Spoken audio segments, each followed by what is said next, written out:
Hey guys, I'm here with Amy Hallagan, the founder of Exubero Coaching. Amy, what's Exubero Coaching, and tell us a little more.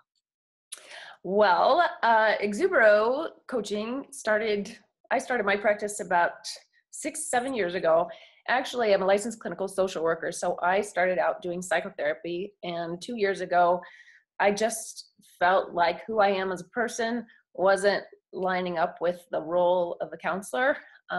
I'm much more forward thinking and thinking about possibility and what you want and going for that. So the coaching model was much, much more aligned to who I am as a person. And so I made that switch 2 years ago, and now I coach people who are sensitive. I'm really excited to dig deeper into what that means and like who this sensitive person is and how you find them and everything to do with that. I also love that you said that you you started as a counselor and now you switched to coaching, because I had that exact same, like I did it at a younger age. I was like more like I was trying to be a psychotherapist at first, and then I realized that I didn't want to help people like with kind of low functioning problems, if that makes sense. That's kind of mean, but I want to work with more higher functioning people and like help them achieve their goals and look forward. And literally I resonate exactly with what you're saying. So that's awesome. Yeah. Yeah, cool. I mean, there's such a place and a need for counseling. It just wasn't the right fit for me. Totally agree. Yeah. It's just, I'm the same exact way. So you've been trying to come up with your niche and kind of working on pinpointing who exactly you're targeting and who your customer is. And really the customer is, that's what the business is about, is who that customer is. That's the most important part of your business. And you've landed on this highly sensitive person, or otherwise known as the empaths. And I really want to hear more about how you came up with that and what that means to you. Okay. Well, I actually love telling this story because it's still kind of settling in for me. I'm going to tell you the long story in a shortened way. I was in probably 8 months ago, I was in Barnes & Noble picking up a handful of Strength Finders books for some other company I was working with. And I couldn't find them. I was waiting and just kind of walking around while the person was looking for them. And I was, at that point, was way off on some other aisle. And I was just looking at the books, looking for these Strength Finder books, and they're laying on the shelf, not lined up with all the other books, but laying on the shelf, like, was a book that said, Highly Intuitive People. And I kind of, looked around like, that book is for me. So anyway, I picked up that book and got really interested in that. And in that book, they were talking about highly sensitive people. And I really personally identified with that. So I started researching that a lot more.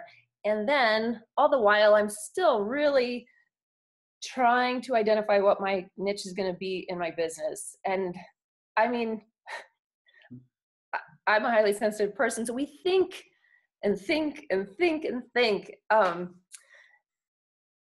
was just at my wit's end to figure this out. So honestly, what I knew is that of the clients that I have had over the past however many years, certain clients you really resonate with, like you really feel like you connect really well. You just have this special different connection. And I was aware that all of those people have what is the common thing about them? I sat here in my office one day, put my chair right in front of my whiteboard, and I just wrote up what are all these common factors between these people. And they're all compassionate. They're all deep thinkers.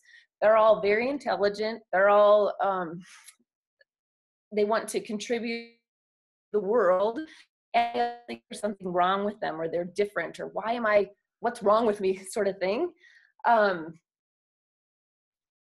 And then I kind of put the two together, that all these people are highly sensitive people. And most of them have taken the test and they are. So anyway, I found it. I found my niche, kind of like that. I love it for like multiple reasons. Like Well, a lot of other life coaches, a lot of my clients and subscribers, they resonate with that exact process of like, they have a handful of clients that they have worked with or like have free tested work with, and they're trying to find a unifying theme with that all of these clients have in common. And it's like a struggle. Like, what do these random people kind of have in common, and how can Right. you create a niche based off of that? And that's always like kind of hard. Like sometimes some clients don't really have anything in common, but I like that you had like you selected your best clients, your most favorite clients to look at, and you saw that they had a unifying theme. And another reason why I liked what you chose is because highly sensitive person is, that's like a movement. It's like, it's not just like a target customer. It's also like, there's a lot of there. It's like kind of like, it's an identity almost. It's like people attach the identity, and like there's books about that, and there's like trending hashtags about that. Right. And like groups of people who talk in conversations about that, like on Facebook. And so I like that it's like there's like a sense of like unification with that that group. Yeah, there's already kind of a group Yeah. like that. I mean, and there are other coaches, HSP coaches, but not a lot. You don't hear about it very frequently. So Right. cool. Yeah. I mean, it's fine if there's other coaches doing it, but it's like it's still way differentiated than like 99% of what coaches are doing. So. Can I just add one piece of, I don't know, advice that I'm thankful for is these are the people that I connected with and that I felt happiest working with.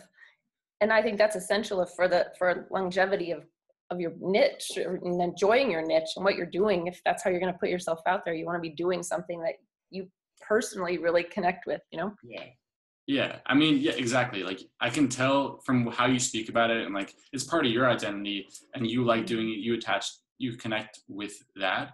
And so like first and foremost, it's just something that you like doing and you enjoy doing and you connect with doing, and you love the people that also like experience the same problems that you experienced in terms of being highly sensitive. Yep. Yeah. So I have tremendous compassion for people who are highly sensitive because I know firsthand the struggle that it can be when you don't understand it. And then I also know the joy that it can be when you see it as your superpower, which I think it is. Yes. It's so funny. Like so the first time I worked with a life coach, like I hired one at a really young age, and I feel like I was your target customer like back then. Like I remember describing myself like as like I was overwhelmed by the world, and like I had this existential like confusion, and I was like I wanted to be everything. I was extremely ambitious, and I was just like it was preventing me from doing anything. I can't even like summarize what the problem was anymore, but I feel like I was your target customer back then. Sounds like it. Yeah. Cool. Yeah. So I want to ask you, like, what has it been like before you knew it was highly sensitive people you wanted to work with? What was that like? And then what is it like now that you know that you have this like specialty, or like this, at least a group of customers that you want to work with? Before, I think it was just felt kind of half-hearted or aimless because, I mean, you can put your shingle out. This is, coaching. What do you do? Well, I think I noticed it most when I was talking to people and they said, what kind of coach are you? Well, and it just never rolled out smoothly. It didn't make sense even to me because I didn't know how to describe that. It was too generalized for me because I like you sound like you're describing yourself. I mean, I'm full of ideas all the time. So I go off on these tangents and I could just not say in one sentence, this is what I do. Yeah. And it feels like so much cleaner if you say like, I'm a highly sensitive person coach. I work with empaths. It's like so much more like authoritative and clean. And people like are like, oh, that's actually really interesting because. Yeah. Tell me more. Yeah, right? Exactly. Yeah. So, and then also like, I know right now you're like in the process of working on your website and like rebranding in that way. Have you tried to like create content for highly sensitive people, like, or are you still like away from that?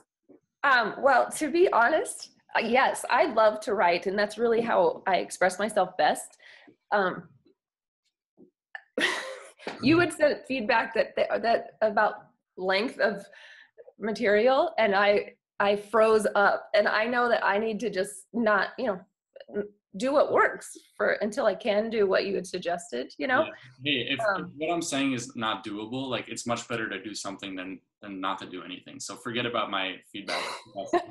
it's very doable, and it's something to aspire to. I just for myself, I have to just get it out there. So yeah, I am excited to write more about um, the challenges that HSPs face, the strengths that they have, and helping people to understand themselves better, or Yeah, if you're in a relationship with somebody who's a highly sensitive person, or you have an employee that's a highly sensitive person. So yeah. there's a um, broader, what's the word I'm thinking of?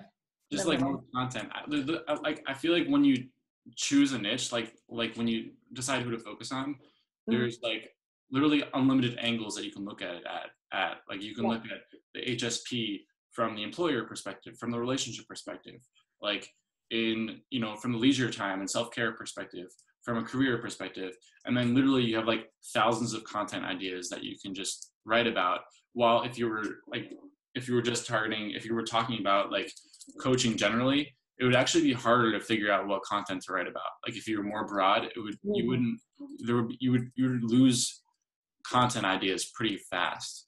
Yeah, it's just random. There's nothing tying it all together, Yeah, and Yeah. then if you think in the future of like 6 months from now, like if you keep producing content on this niche, like you'll have a whole like bucket of all of this HSP content, and like it's just really powerful.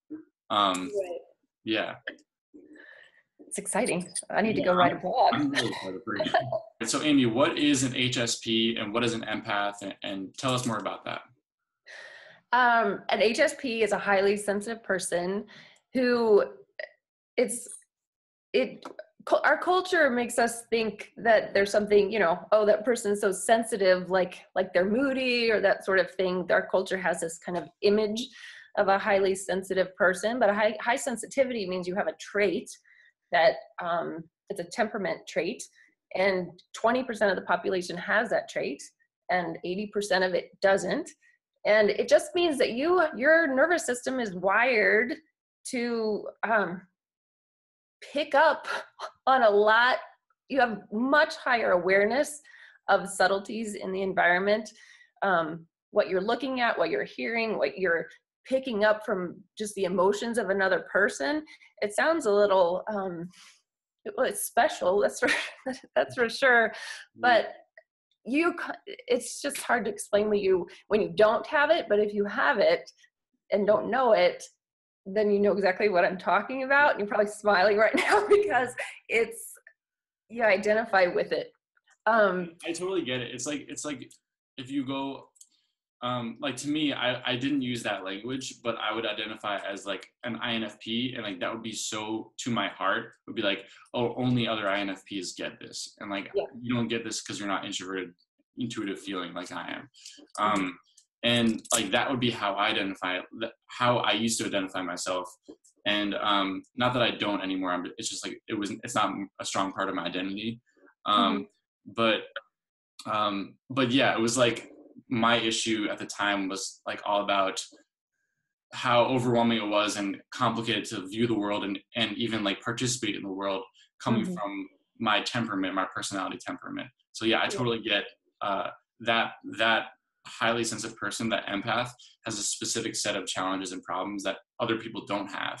And like what exactly, what are their challenges usually? Like what are their common challenges? Well, think of it as, everybody operates best at a certain level of optimal arousal. Like too much of anything or not enough of something else is not good. We all need to be in balance. But for a highly sensitive person, um, your all your systems are just much more aware of smaller things than maybe the person sitting right next to you. You could be looking at the same thing, you could be in the same loud room, and one person wouldn't notice the noise doesn't bother me, I don't hear that, that water dripping, and the HSP is going to hear the water dripping.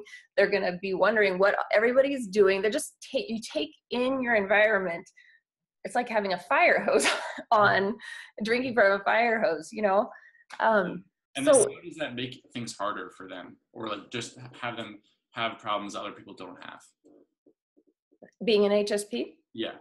Yeah, I mean, it's not always problematic. It's kind of a fun way to be, unless you get overstimulated or you go into over arousal, and then it's just overwhelming. And then it does become stressful, and you have to, I mean, you get anxious, and just like everybody gets anxious eventually, it just might happen sooner, you know, or uncomfortable or irritable or something, just because you're, yeah, it's more right under the surface for you than it is for 80% of the population. The other part of that is you have to, as an HSP, keep in mind that the way you see the world, like, don't you hear that sound? No, that other 80% of the population does not see, hear, pick up on what you are experiencing. And that can be, you know, that can affect relationships, communication, that kind of thing. So Is there that a can be hard. specific like context or situation that that your clients and HSPs in general, like they struggle, like is it relationships that they struggle most with, or is it like career, or what context? I mean, it might be all these things, but in what context are they most like, is the pain like the hardest? I think first and foremost is if you don't know that what you're experiencing is because it's your HSP trait. If you haven't figured that out yet, or had that brought to your attention, you just don't know, then you just feel different in the world. Yeah. It's like a self-acceptance thing. It's like you don't know that you're okay, that it's okay to be like this. So it's like maybe the biggest pain might be self-acceptance. Right. You stand out. There's some isolation. You might feel lonely, not understand why. Like, I hate small talk. I've been to lots of receptions for years in my former career, and it's painful. I'd rather have a very deep conversation with a total stranger than sit and have small talk, you know? And I always thought there's something wrong with me. I bought a book, I remember once, about how to make small talk, trying to teach myself how to chat with someone. I was like, what is wrong with me? Nothing is wrong with me. I have the same book. So yeah. So totally. So I think the tricky part now is if the number one issue that your target customers are having is self-acceptance and like becoming okay with who they are. It's like if they know that they're an HSP, then they might already know, oh, I have an identity. Like, I know that now it can be okay because there's other people like me. There's a term, there's a label for this. Yeah. You don't have to resist it anymore. You know, you just lean into it. Yes. But the issue that I'm saying is like, how do you get people to become aware of that? And then if they're Googling HSP and they find you, then that's one thing, but then they already know that they are an HSP. So they might be already far along in the self-acceptance process. So right now it's really a lot of education and word of mouth. And it's certainly, I've certainly been in a lot of conversations recently where somebody's talking about some experience, and I'll hear kind of HSP under the surface and kind of ask them a couple questions, and then maybe, you know, that happens. But I think like with blogging, it's definitely an opportunity to educate people. And and also, like, if someone doesn't know what HSP means, like if you start talking about like things that HSP would say or things that they would do, like how to handle small talk at networking events, or like, you know, like how to deal with overwhelm when trying to choose your dream job. Stuff like, if you start blogging and talking about those kinds of questions that maybe you don't say HSP in the title, but that HSPs would resonate with, then eventually you educate them about what it really means to be an HSP. But like starting out kind of really zoomed out, like why is small talk so weird? Why does dating seem weird to me? Just like weird stuff like that, you know? Why do I hate going to parties? Exactly. Yeah. Exactly. Why do parties suck? Yeah. Right. Yeah. And I feel like if I'm like looking at your whole like content scheme, and it's like the top is like, they don't know what a HSP is. So you don't really educate them about that until they're pretty far along. They already know who you are.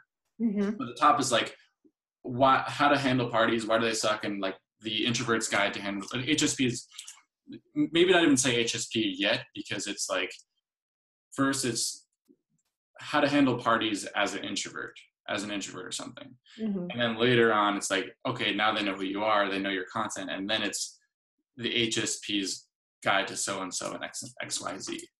Gotcha. That's good. Well, that's just what I'm thinking off the top of my I head. like it. Yeah. I like this line of thinking. Though I just must say, HSPs can be introverted or extroverted. Mm-hmm. More are introverted, but apparently there's extroverted HSPs. Yeah, I'm an ambivert. I don't know. Yeah, I feel like more of an ambivert as well. I'm excited about like what you could write about and like what you could produce, like what kinds of content you're gonna write about and create, because it's gonna really resonate with a lot of people who identify with these sorts of issues, and it's gonna be really specific, and that's gonna be exciting.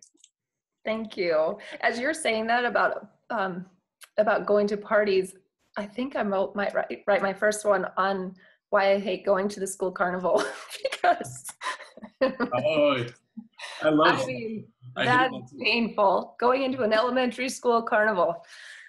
Oh gosh. Lots of people, in my community and wherever can identify with, these normal parenting expectations, let's say. So that's another angle, is parenting. When you're a parent and supposed to love doing this, well, it's not that I don't love the carnival, but could we just do away with the people, bring down the sound a little bit, I love it. I feel like I can envision like a bunch of ultimate guides that you have to like dealing with the school carnival, the ultimate guide to dealing with, the party that you don't want to go to, et cetera, et cetera, et cetera. I think I aspire too to add some humor to the whole thing, because you have to you can't take it too seriously. You know what I mean? This is life. You gotta. Yeah, no, totally. Like if you can't just write like how to do this and like how to do that, you have to be funny and like kind of reveal your emotions and your stories, your personal stories. Otherwise, like people are not going to relate to it and not going to care.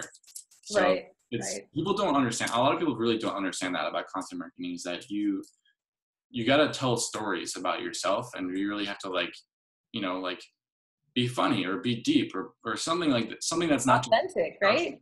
Authentic. Yeah, exactly. Yeah, I can see how and I've caught myself doing that sometimes, is in writing, is trying to write to a certain style or what I think it's supposed to look like, instead of just writing. And that's never my best writing when I try to do that, Right. I mean, like technically it might look good, but when you're just like, that's the biggest mistake that people make, really. It's just writing how to do X and then not including any sort of like authenticity in it. Mm-hmm. So yeah, I'm glad you're aware of that, and I like your writing. I already like your writing. I just want to see more of it, like more like in a more HSP oriented stuff. But I like what you write. I like what you have to say so far. Thank you. Yeah, you'll be seeing more of it. Yes. All right, so let's wrap up there. Thanks very much. Thanks so much, Amy, for taking the time for this interview. I really appreciate it. Do you want to leave us with anything else? If you know someone who feels like they're different and they don't understand why, have them go to my website at exuberocoaching.com, because I'd love to connect with them or enlighten them or educate them in some way. Awesome. And I'll leave a link to your website and your contact information in when this goes live. So. Okay. Awesome. Great. Thanks so much, Matt, for the opportunity. No problem.